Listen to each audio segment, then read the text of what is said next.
Hello and welcome back to study with Saurabh YouTube channel. आज के इस वीडियो में हम झारखंड सीजीएल का जो हिंदी पेपर 2 है उसके एमसीक्यू उसको डिस्कस करेंगे। इसमें हम टोटल 64 एमसीक्यू को डिस्कस करेंगे जो कि प्लेटो का जो साहित्य सिद्धांत है उस पर आधारित होगा। जैसा कि आपको विदित है कि आपके सिलेबस में दिया हुआ है पाश्चात्य साहित्य सिद्धांत। आपके सिलेबस में पाश्चात्य साहित्य सिद्धांत दिया हुआ है, जिनमें आपको 5 जो पाश्चात्य साहित्यकार हैं, उनके क्या सिद्धांत हैं, इससे संबंधित आपको प्रश्न पूछे जाएंगे इस सेक्शन में। तो उसी क्रम में हम यहाँ पे 64 एमसीक्यूज हैं, उनको डिस्कस करेंगे। इससे पहले मैं आपको बता दूं कि मैंने इसका जो प्लेटो का हम डिस्कस करेंगे, उनसे संबंधित जितने भी थ्योरीज हैं जो आपके एग्जाम के लिए इम्पोर्टेंट है, उन सबको हमने पहले ही डिस्कस कर लिया है। इसका वीडियो जो है वो आपको मेरे यूट्यूब चैनल पे मिल जाएगा और ये नोट्स है, जिसके लिए आपको जो हमारा टेलीग्राम ग्रुप है वो आपको ज्वाइन करना पड़ेगा। मैं आपको नोट्स दिखा दूं तो काफ़ी डिटेल से मैंने इस नोट में सारी चीज़ों को समाहित किया है जो आपके एग्ज़ाम के लिए इम्पोर्टेंट है। तो काफ़ी कॉम्प्रिहेंसिव नोट्स है। हमने इस जो नोट्स है उसमें सारी चीज़ों को समाहित किया है।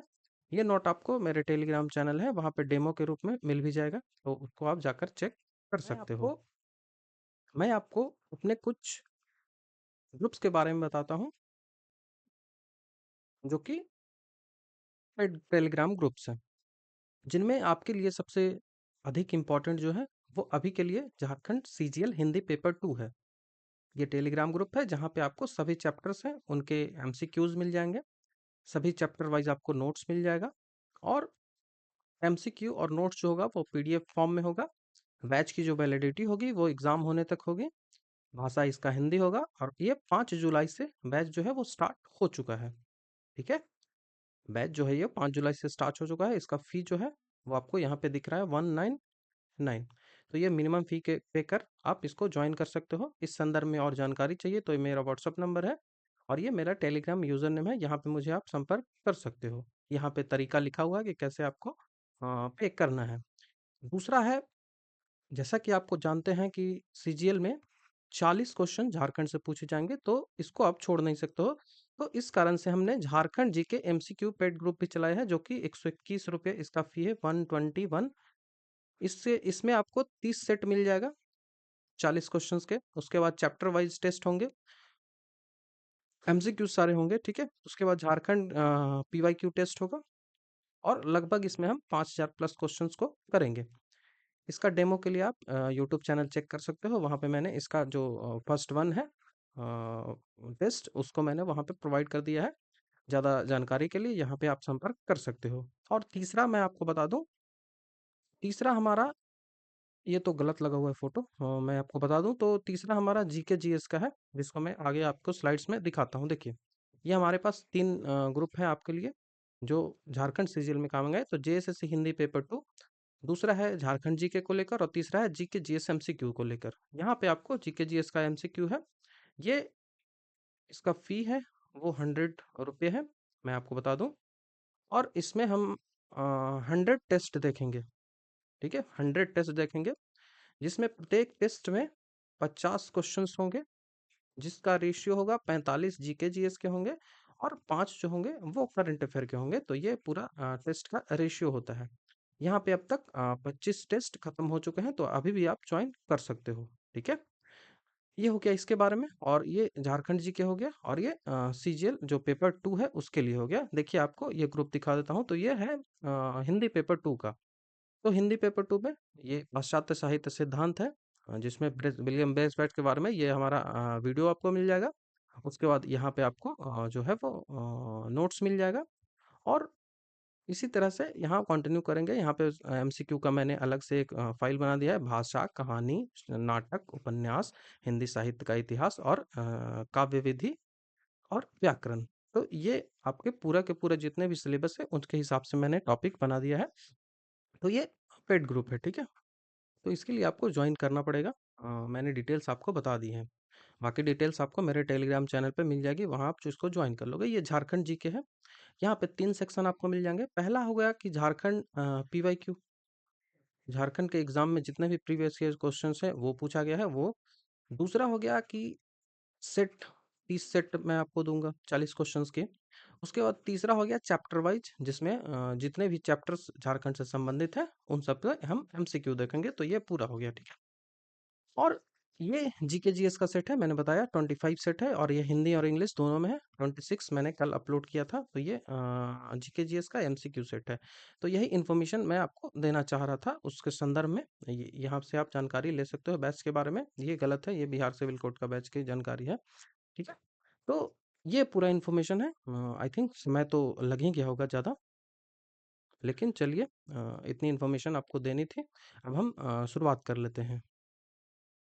देखिए, आपको डेमो के रूप में सारी चीज़ें मिल जाएगी। ये GK GS paid MCQ 26 number का सेट है, जिसमें आपको 50 क्वेश्चंस मिलेंगे। 50 नंबर के होंगे, 20 मिनट का समय होगा, 1/4 नेगेटिव मार्किंग होगा। उसके बाद अपना नाम जो मार्क्स है वो आप हमको बता सकते हैं। तो ये पूरा तरीका है इसी तरह से लेने का। ये हिंदी इंग्लिश दोनों में होगा, तो कोई भी आपको समस्या नहीं होगी। उसी तरह से झारखंड पीवाईक्यू देखिए, झारखंड पीवाईक्यू सेट 3 है, ठीक है? यहाँ पे पूरा सेट दिया हुआ है और नीचे आंसर दिया हुआ रहता है। आपको यदि मैं दिखा दूँ तो सबसे नीचे मुझे जाना पड़ेगा। तो उसके लिए 40 क्वेश्चंस पार करते हैं, उसके बाद इसका आंसर आएगा, ठीक है? तो यहाँ से आंसर है, ठीक है? ये बैच के बारे में इन्फॉर्मेशन है, और उसके बाद जो आंसर की है वो यहाँ से तैयार होता है। देखिए, ये आंसर की है, उत्तर यहाँ पे लिखे हुए हैं। तो ये पूरा सेट है, ठीक है? अब आपको समझ में आ गया होगा। एक बात आप याद रखें कि हर जो सेट है उसका मैं इतने डिटेल से एक्सप्लेनेशन नहीं करूँगा, लेकिन कोशिश करूँगा कि पीवाईक्यू जितने हैं ना उसका एक्सप्लेनेशन इतनी अच्छे से कर सकूँ, ठीक है?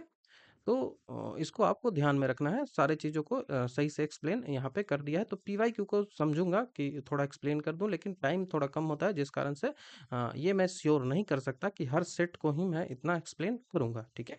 यहाँ हिंदी इंग्लिश दोनों में वही चीज़ें मिल जाएँगी। तो 4-5 मिनट तो हमारा जो पेड ग्रुप है उसी के इन्फॉर्मेशन में ही चला गया। तो सॉरी फॉर दैट, लेकिन ये बताना था आपको, इस कारण से मुझे बताना पड़ा। तो सबसे पहला प्रश्न क्या है? तो पहला प्रश्न है कि प्लेटो के अनुसार उसका जो अनुकरण सिद्धांत है, जो प्लेटो है उसने अनुकरण सिद्धांत किया। अनुकरण सिद्धांत कहने का मतलब होता है कि किसी चीज़ की कॉपी करना। किसी चीज़ की कॉपी करना, भगवान ने कुछ बनाया है, उसको ही कॉपी कर कर कलाकार जो है वो कुछ और चीज़ें बनाता है, तो उसको ही अनुकरण कहा जाता है। तो सीधा-सी आंसर हो जाएगा वास्तविक का सृजन नहीं, नई वास्तविक का निर्माण नहीं, सत्य का अनुभव नहीं। तो ऑप्शन नंबर बी ही हमारा आंसर बन जाएगा। इसका वीडियो जब आप देख लोगे, इसका जो एक्सप्लेनेशन वीडियो मैंने यूट्यूब पे अपलोड किया है उसको देख लोगे तो आसानी से आपको चीज़ें समझ में आ जाएँगी, ठीक है? नेक्स्ट क्वेश्चन की ओर बढ़ते हैं कि प्लेटो का मानना है कि कला किसका अनुकरण करती है? कला किसका अनुकरण करती है? तो ईश्वर का अनुकरण नहीं, रूप का अनुकरण नहीं, वास्तविक वस्तुओं का अनुकरण। तो हाँ, यही सही होता है। ऑप्शन नंबर सी हमारा यहाँ से आंसर बन जाएगा। कला जो है वो जो वास्तविक वस्तुएँ हैं उसका अनुकरण करती है, ठीक है? अब हम नेक्स्ट क्वेश्चन की ओर बढ़ते हैं। जो नेक्स्ट क्वेश्चन है वो तीसरा नंबर का सवाल है। थोड़ा आंसर मैं छुपाने का प्रयास अगली बार से करूँगा। प्लेटो के गणराज्य के अनुसार, गणराज्य जो है इनकी बुक का नाम है। यदि आपसे पूछ लिया जाए कि प्लेटो का बुक है रिपब्लिक जो है वो किसके द्वारा लिखी गई है, तो रिपब्लिक जो किताब जो है वो प्लेटो के द्वारा ही लिखा गया है। इयोन जो बुक है वो भी प्लेटो के द्वारा ही लिखा गया है। तो प्लेटो में ने गणराज्य के अनुसार कवि और कलाकार क्या करते हैं? कवि और कलाकार जो होते हैं वो क्या करते हैं? तो वो क्या करते हैं कि वस्तुओं का अनुकरण करते हैं, उनकी कॉपी करते हैं, ठीक है? जो रियलिटी है उसको कॉपी करते हैं, तो यही जो अनुकरण सिद्धांत कहलाता है। बाकी डिटेल से चर्चा के लिए आप वीडियो देख लोगे, ठीक है?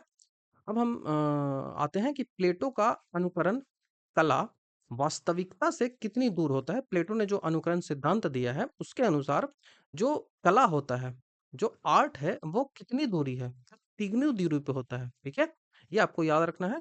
काफी डिटेल से मैंने वहां पे समझाया था कि जैसे कि एक पलंग है, बढ़ई एक पलंग बनाता है, ठीक है? तो पलंग की पहले उसने डिज़ाइन तैयार किया होगा और एक भगवान के द्वारा कुछ हुआ होगा, ठीक है? जैसे कि मान लो कि भगवान हैं, शेष नाग पे जो बैठे होते हैं, हम अपने हिंदू धर्म के अनुसार लेके चलते हैं। तो ये पहला हो गया कि भगवान ने इसका रूप स्वरूप दिया। उसके बाद जो है वो कलाकार ने क्या किया, उसके बाद उसका कल्पना किया, ठीक है? उसके बाद उसका कल्पना किया, जो बढ़ई ने उसका कल्पना किया और उसके बाद उस पलंग को कलाकार जो है वो बनाया। तो ये 3 गुना दूर हो जाता है, बाकी डिटेल से एक्सप्लेनेशन आपको जो हमारा वीडियो है वहाँ पे मिल जाएगा। तो तीसरी दूरी पर है, इसका आंसर यही होता है, ठीक है? नेक्स्ट क्वेश्चन है कि प्लेटो का मानना है कि कविता और नाटक किस प्रकार की नकल करता है? सत्य की नकल करता है, विचारों को नकल करता है, रूपों का नकल करता है या फिर संवेदनाओं का नकल करता है? तो यहाँ से जो आपका आंसर बनेगा वो बनेगा संवेदनाओं का नकल करता है। तो ऑप्शन नंबर डी हमारा यहाँ से आंसर बन जाएगा, इसको आपको याद रख लेना है। 6 नंबर का सवाल में बात करें कि प्लेटो का कहना है कि कवि और कलाकार कौन से स्तर का ज्ञान प्राप्त करता है? उनका ज्ञान कैसा होता है? सर्वोच्च ज्ञान होता है, मध्य ज्ञान होता है, निम्न स्तर का ज्ञान होता है या फिर स्तरीय ज्ञान होता है? तो प्लेटो ने जो कलाकार हैं उनको निम्न कोटि में रखा है, ठीक है? वो समाज को बर्बाद करते हैं, ऐसा उनका मानना है। तो ऑप्शन नंबर सी हमारा यहाँ से आंसर बन जाएगा। 7th नंबर सवाल में बात करें कि प्लेटो का मानना है कि कला किसकी नकल करती है? सत्य का, मिथक का, वास्तविक वस्तुओं की छवियों का या फिर विचार का? तो आप आसानी से कर लोगे, ऑप्शन नंबर सी ही इसका आंसर होगा। वास्तविक वस्तु की जो छवियां हैं उनका नकल करता है। तो आप देख रहे हो कितनी आसानी से क्वेश्चन जो है वो सॉल्व हो जाएंगे। उतना भी समस्या नहीं होती है जितना डर जो है वो लोगों को हो रहा है इसके पेपर 2 को लेकर, ठीक है? तो प्लेटो के अनुसार कवि और कलाकार अपने कार्यों के माध्यम से क्या बनाते हैं? सत्य, भ्रम, ज्ञान, विचार। तो प्लेटो का कहना है कि वो भ्रम पैदा करते हैं लोगों में, जैसे कि कोई नाटक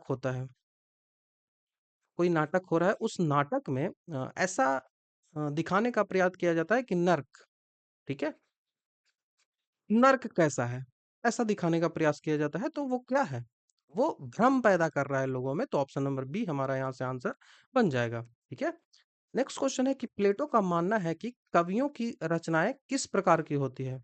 ज्ञानवर्धक होती है, भ्रांतिपूर्ण होती है, सत्यपूर्ण होती है या फिर दार्शनिक होती है? तो कवियों का ज्ञान कैसा होता है? वो भ्रांतिपूर्ण होता है। ऑप्शन नंबर बी हमारा यहाँ से आंसर बन जाएगा। वो भ्रम पैदा करती हैं लोगों में। डिटेल से आपको हमारा जो वीडियो है वहाँ पे आपको मिल जाएगा, ठीक है? प्लेटो का जो कौन-सा उनका लिखा गया किताब है, कौन-सा उनका संवाद है जिसमें उन्होंने अनुकरण सिद्धांत का विस्तृत वर्णन किया है। तो कौन-सी उनकी किताब है? तो फेडो, गणराज्य, सिम्पोजियम या फिर आयोन, ठीक है? ये उनकी किताबें हैं, तो इनमें जो गणराज्य है, रिपब्लिक है, उनमें उन्होंने अनुकरण सिद्धांत की चर्चा की है। तो आपको याद रखना पड़ेगा, ठीक है?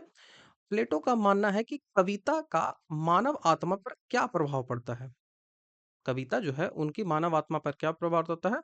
तो यह आत्मा को ज्ञानवर्धक बनाती है, ये तो हो ही नहीं सकता। उन्होंने कला को काफ़ी निम्नतम स्तर पे रखा है। यह आत्मा को अशुद्ध करती है, यह आत्मा को प्रेरित करती है, यह आत्मा को शांत करती है, तो ये सब कुछ नहीं है। इसका ऑप्शन बी ही सही बनेगा, कि यह आत्मा को अशुद्ध करती है क्योंकि उन्होंने निम्नतर स्तर पर जो है वो कविता को रखा है। नेक्स्ट क्वेश्चन है कि प्लेटो के अनुसार कवियों को राज्य से क्यों निकाल दिया जाना चाहिए? प्लेटो का यहाँ तक कहना है अनुकरण सिद्धांत के अनुसार कि जो कवि होते हैं, जो कलाकार होते हैं, उनको राज्य से निकाल दिया जाना चाहिए। तो क्यों निकाल दिया जाना चाहिए? तो उन्हें निकालना चाहिए क्योंकि वो झूठ और भ्रम का प्रचार करते हैं। ठीक है? वो झूठ और भ्रम का प्रचार करते हैं। डिटेल से आपको वीडियो में देखने को मिल जाएगा। यहाँ पे मैं समय व्यर्थ नहीं करूँगा। ठीक है? तो वो भ्रम फैलाते हैं।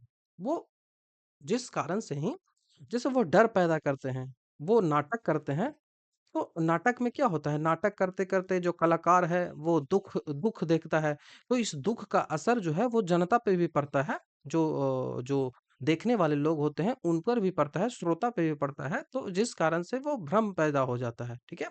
इसी कारण से कहते हैं कि इनको जो है वो देश से निकाल देना चाहिए। प्लेटो के अनुसार अनुकरण जो सिद्धांत है उसका मुख्य उद्देश्य क्या है? तो कला की महिमा बढ़ाना, गलत। कला का आलोचना करना, कला को प्रोत्साहित करना, कला का ज्ञान फैलाना, नहीं कला की आलोचना करना। तो ऑप्शन नंबर बी यहाँ से आंसर बन जाएगा। आप आसानी से कर सकते हो यदि आपने मेरा थ्योरी वाला वीडियो देखा होगा। प्लेटो का मानना है कि कवियों का ज्ञान किस पर आधारित होता है? तो अनुभव पर, तर्क पर, दिव्य दिव्य प्रेरणा पे या फिर संवेदनाएं पे। तो उनकी जो संवेदनाएं होती हैं उन पे ही वो आधारित होता है। इसको मैंने पहले भी देखा है। ठीक है। नेक्स्ट क्वेश्चन है कि प्लेटो के अनुसार कला का सबसे बड़ा दोष क्या है? तो यह वास्तविकता का अनुकरण करती है, यह सत्य का प्रतिनिधित्व करती है, गलत। यह ज्ञान का स्रोत है, नहीं।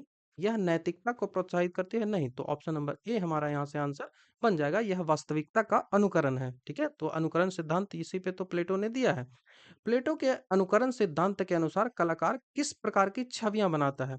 ठीक है, वो सत्य की छवि बनाता है, या फिर मिथकों की छवि बनाता है, या फिर वो वास्तविक वस्तुओं की छवि बनाता है, या फिर रूपों की। तो आसानी से कर सकते हो, वो वास्तविक वास्तविक जो वस्तुएं हैं उनकी ही छवि वो बनाता है। नेक्स्ट क्वेश्चन है कि प्लेटो का मानना है कि कला का अनुकरण किस प्रकार के ज्ञान को जन्म देता है? कला का कोई यदि अनुकरण करता है, कोई कॉपी करता है, तो उसका किस प्रकार का वो ज्ञान को जन्म देता है? सत्य ज्ञान, भ्रांति ज्ञान, संवेदना ज्ञान, या फिर संवेदनात्मक ज्ञान, या फिर दार्शनिक ज्ञान। तो ये क्या करता है कि ये भ्रांति पैदा करता है। मैंने आपको पहले भी बताया है, ये भ्रांति पैदा करता है। ठीक है। नेक्स्ट क्वेश्चन है कि प्लेटो का मानना है कि कवियों की रचनाएं किस प्रकार की होनी चाहिए? प्लेटो कहते हैं कि कवि को रज से निकाल देना चाहिए, नहीं तो उन्हें रचनाएं ऐसी करनी चाहिए जो नैतिक और शिक्षाप्रद हो। जो रचना ऐसी होनी चाहिए जिससे नैतिकता, लोगों में नैतिकता बढ़े, उनको शिक्षा मिले, ये ऐसी होनी चाहिए। ठीक है, तो ऑप्शन नंबर ए हमारा यहाँ से आंसर बन जाएगा।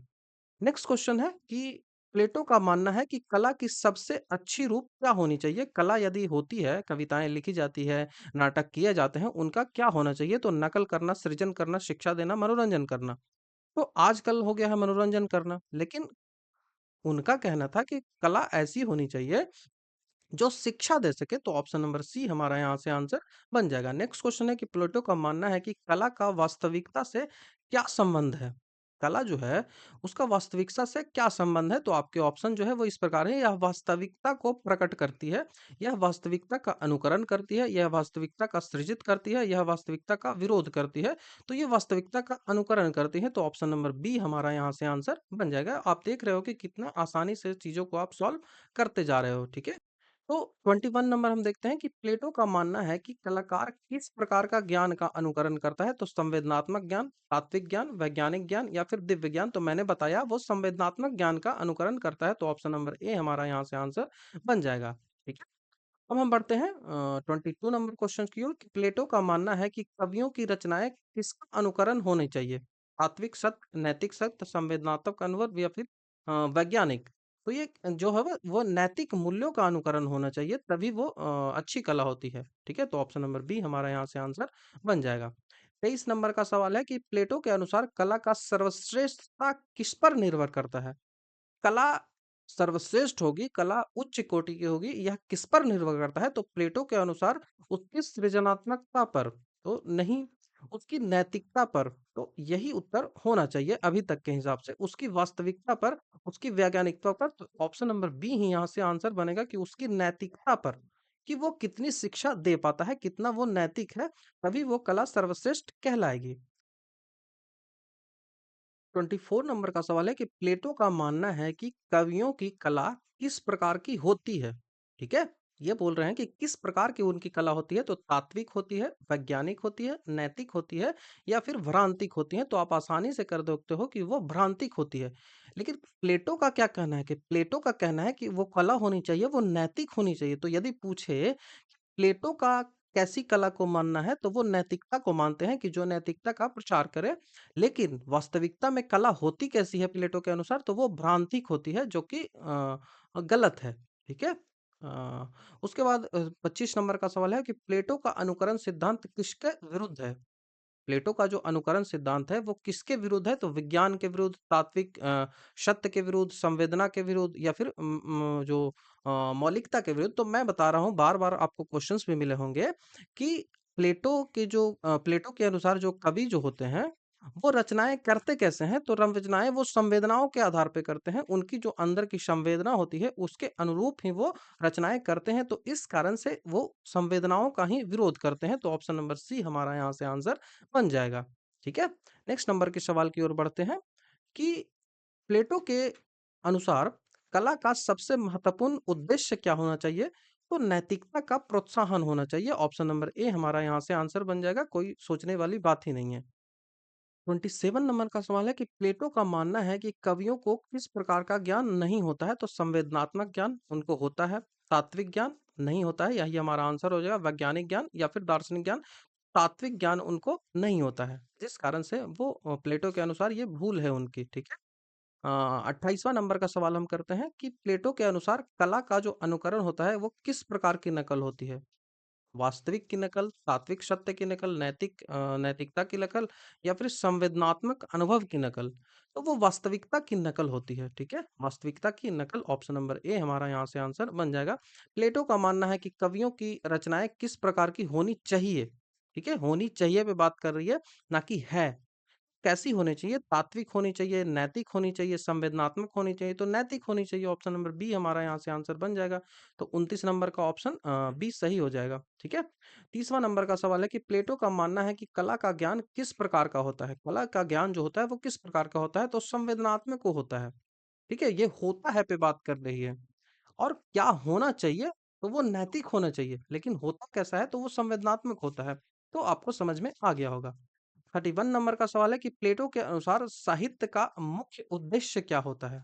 जो साहित्य है, इस मुख्य उद्देश्य क्या है? साहित्य का मुख्य उद्देश्य मनोरंजन, शिक्षा, नैतिक सुधार या फिर सामाजिक परिवर्तन? तो उनका नैतिक सुधार होना चाहिए प्लेटो के अनुसार। मैं आपको बता रहा हूँ तो अब आपको समझ में आ गया होगा कि उनका मुख्य उद्देश्य क्या है। प्रश्न यदि आपसे पूछे जाएँगे यहाँ पे तो आप आसानी से कर लोगे। मैं समझता हूँ अब। प्लेटो के किस ग्रंथ में साहित्य के प्रति उनके विचारों का मुख्य रूप से व्यक्त किया गया है? तो मैंने पिछले क्वेश्चंस में बताया था कि प्लेटो जो है, उनका अनुकरण सिद्धांत आपको रिपब्लिक में मिलता है, जिसको गणराज्य भी हिंदी में बोला जाता है। तो ऑप्शन नंबर सी ए ही हमारा आंसर यहाँ से बन जाएगा, ठीक है? अब हम बढ़ते हैं 33 नंबर के सवाल की ओर कि प्लेटो ने कवियों और साहित्यकारों को अपने आदर्श राज्य से क्यों बाहर किया है? वो कहते हैं कि हमारा जो आदर्श राज्य होना चाहिए, उसमें कवियों का कोई भी स्थान नहीं है। क्यों? क्योंकि वो अनैतिक थे, वो झूठ बोलते थे, वो भावनाओं को उत्तेजित करते थे या फिर वो अज्ञानी थे। तो वो भावनाओं को उत्तेजित करते थे, इस कारण से ही प्लेटो का कहना है कि उनको राज्य से बाहर किया जाना चाहिए, ठीक है? अब हम 34वें नंबर सवाल की ओर बढ़ते हैं कि प्लेटो के अनुसार साहित्यकार जो है वो किसकी नकल करते हैं?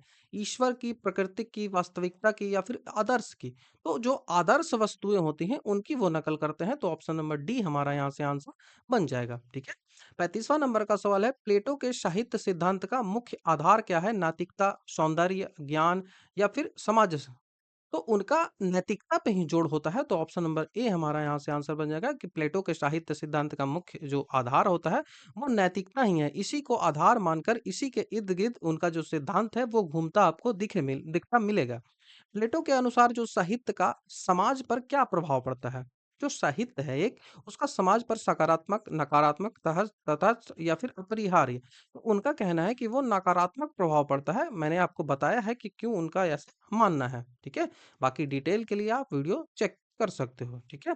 प्लेटो ने अपने आदर्श राज में किस प्रकार के साहित्य को अनुमति दी है? महाकाव्य को नहीं, नाटक को नहीं, दार्शनिक को नहीं, तो ऑप्शन नंबर कोई नहीं यहाँ से आंसर हो जाएगा। उनका ऐसे साहित्यों की बात करते हैं जो नैतिक हो, जो नैतिक मूल्यों का प्रचार करे, जो देशवासी हैं उनको नैतिकता की ओर बढ़ाए, वैसे जो साहित्य होते हैं, उनको वो अनुमति देते हैं, उनको वो सहमति करते हैं।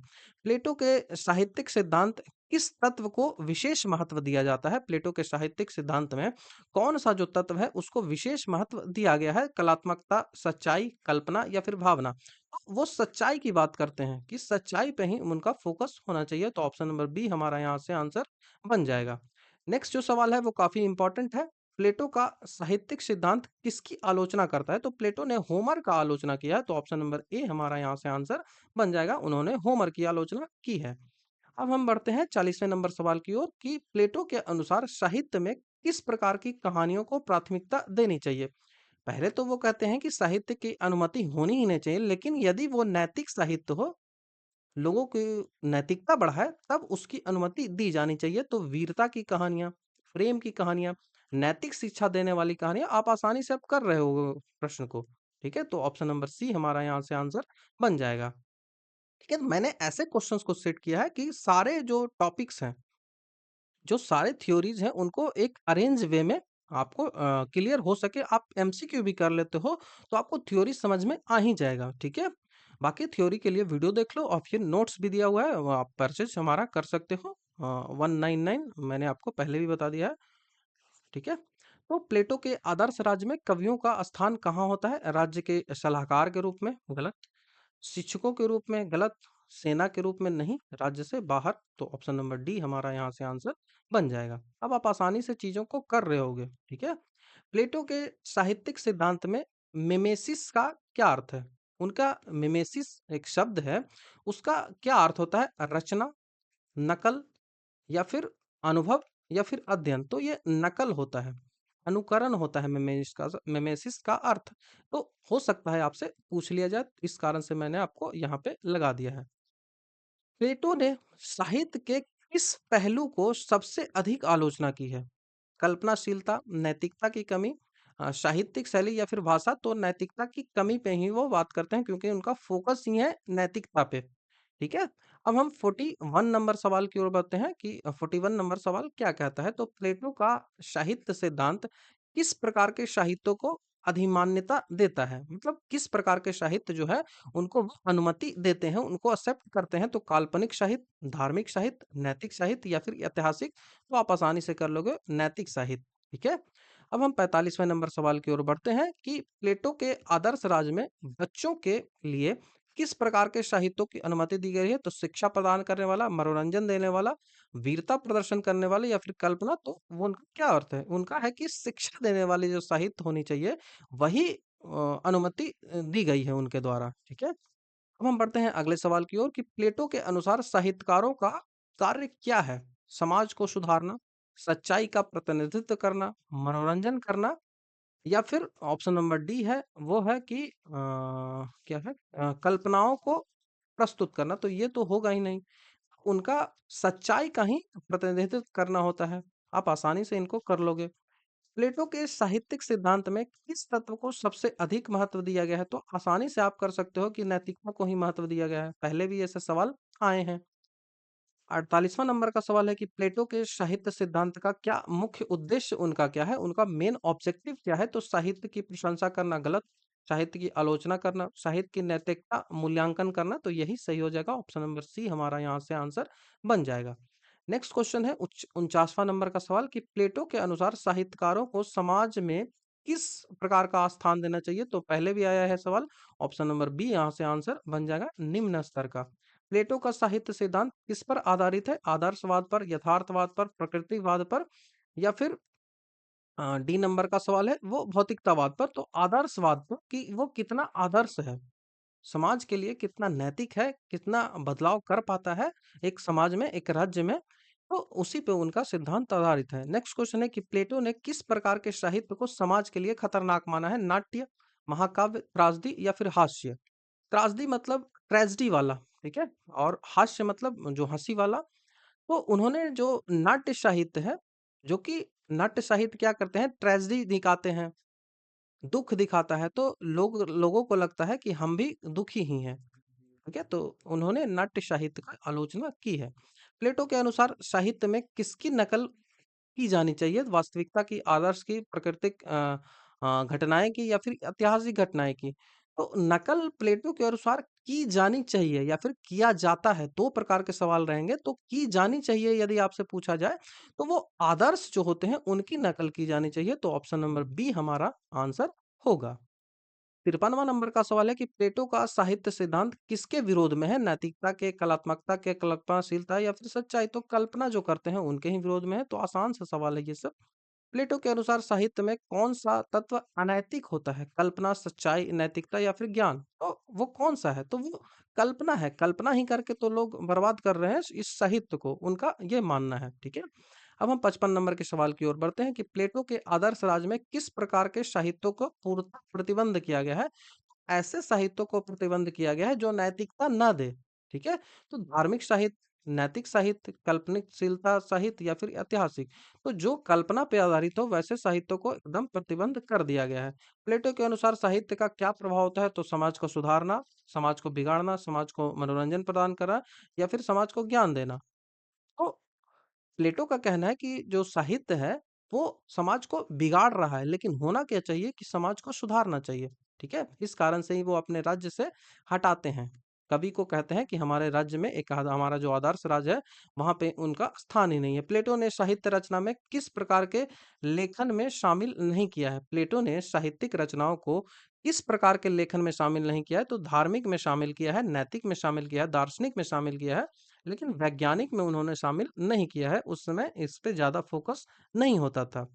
ठीक है? अब हम 58वां नंबर सवाल की ओर बढ़ते हैं कि प्लेटो का साहित्य सिद्धांत किस प्रकार की कहानियों का समर्थन करता है जो जो नैतिक शिक्षा दे? मैंने पहले भी डिस्कस किया है। 49वां नंबर का सवाल है कि प्लेटो का साहित्य सिद्धांत में द्वितीय नकल से तात्पर्य क्या है? तो द्वितीय नकल मैंने बताया तीसरा 3 गुना होता है, तो आपसे पूछा जा रहा है कि द्वितीय नकल क्या है? तो एक तो कला है। तो आप कला है उसका नकल कर रहे हो। तो फ़ोटोकॉपी तो पहले से ही कोई चीज़ था, उसको फिर आप फ़ोटोकॉपी कर रहे हो तो वही कहलाता है द्वितीयक नकल। ठीक है? तो फ़ोटोकॉपी का फ़ोटोकॉपी ऐसे याद रख लो तो ज़्यादा आसान होगा। 60वां नंबर का सवाल आपसे पूछा जा रहा है कि प्लेटो के अनुसार साहित्यकार समाज में किसके रूप में कार्य करते हैं? तो शिक्षकों के रूप में, सुधारकों के रूप में, भ्रम फैलाने वाले के रूप में या फिर मार्गदर्शक के रूप में। तो वो क्या करते हैं? वो भ्रम फैला रहे हैं, ठीक है? इस कारण से ही उनको अलग रखा है अपने राज्य से, ठीक है? उसके बाद आता है प्लेटो का साहित्यिक सिद्धांत किस ग्रंथ में विस्तृत रूप से दिया गया है? तो मैंने बता दिया है, ये रिपब्लिक में दिया गया है। प्लेटो के आदर्श राज में साहित्य के क्या गुण होने चाहिए? तो नैतिकता और सच्चाई होनी चाहिए। तो ऑप्शन नंबर ए हमारा यहाँ से आंसर बन जाएगा। 63वां नंबर का सवाल है कि प्लेटो के अनुसार साहित्य में कौन-सा तत्व समाज को सबसे अधिक प्रभावित करता है? सच्चाई, कल्पना, नैतिकता इनमें से क्या है? और ऑप्शन नंबर डी कौन-सा है? तो ज्ञान। तो कल्पना सबसे अधिक प्रभावित करता है, यही समाज को बिगाड़ रहा है या फिर समाज को बर्बाद कर रहा है। 64वां और आखिरी सवाल है कि प्लेटो के साहित्यिक सिद्धांत का मुख्य लक्ष्य क्या है? इनका मेन मोटिव क्या होता है? तो साहित्य का नैतिक मूल्यांकन करना। ऑप्शन नंबर सी हमारा यहाँ से आंसर बन जाएगा, ठीक है? तो यहाँ पे आपको ग्रुप के बारे में बताया गया है, Jharkhand GK MCQ paid group जो कि 121 रुपए का है। ये आपको मैंने इन्फॉर्मेशन पहले भी दे दिया है, वीडियो पॉज़ कर कर आप इसको फिर से पढ़ सकते हो, ठीक है? ये है झारखंड जीके हिंदी पेपर 2 के लिए 199, ठीक है? वीडियो पॉज़ कर कर इसको पढ़ सकते हो। इसके बारे में मैं दोबारा नहीं बताऊँगा, ठीक है? तो यहाँ पे हमने कुल 64 जो सवाल हैं, उनको डिस्कस किए। इससे पहले मैंने पेड ग्रुप जो हमारा है, वहाँ पे मैंने इसका नोट्स भी दे दिया था। तो उस नोट्स के आधार पर जो भी प्रश्न बनते थे या फिर जो एक्स्ट्रा प्रश्न और बन सकते हैं, उन सबको मैंने यहाँ पे समाहित कर दिया है। तो आशा करता हूँ आपको ये वीडियो, हमारा जो कंटेंट है वो पसंद आया होगा। तो यदि आपको वीडियो अच्छा लगता है तो आप हमारे चैनल को सब्सक्राइब, वीडियो को लाइक, शेयर, कमेंट ज़रूर कर दें, जिससे ज़्यादा से ज़्यादा लोगों को लाभ मिल सके। ज़्यादा मैं ये सब बोलता नहीं, लाइक, सब्सक्राइब वो जो भी होता है करना, लेकिन कर दिया करो, ये मेरे लिए भी अच्छा होगा और आपके लिए भी। जब मुझे एहसास होगा कि हाँ, जो मैं कर रहा हूँ वो लोगों के लिए हेल्पफुल है, तो मुझे काम करने का और मोटिवेशन मिलेगा। बाकी मैंने पेड ग्रुप के बारे में आपको बता दिया है, तो जल्द ही आप जॉइन करिए क्योंकि अब आपके पास समय नहीं है। आपको मैंने नोटिस टेलीग्राम चैनल पे सेंड किया है कि अगस्त के लास्ट तक ही एग्ज़ाम लेने की संभावनाएँ हैं, तो आप अपनी तैयारी खूब ज़ोर-तोर से लगा दें क्योंकि एग्ज़ाम ले लिए जाएँगे, जैसे कि संभावनाएँ बन रही है, ठीक है? तो वीडियो देखने के लिए थैंक यू। कोई भी डाउट हो तो आप कमेंट में पूछ सकते हैं या फिर ये मेरा व्हाट्सएप नंबर है, यहाँ पे आप व्हाट्सएप कर सकते हो, ठीक है? तो थैंक यू। नेक्स्ट वीडियो में आपसे जल्द ही मिलता हूँ।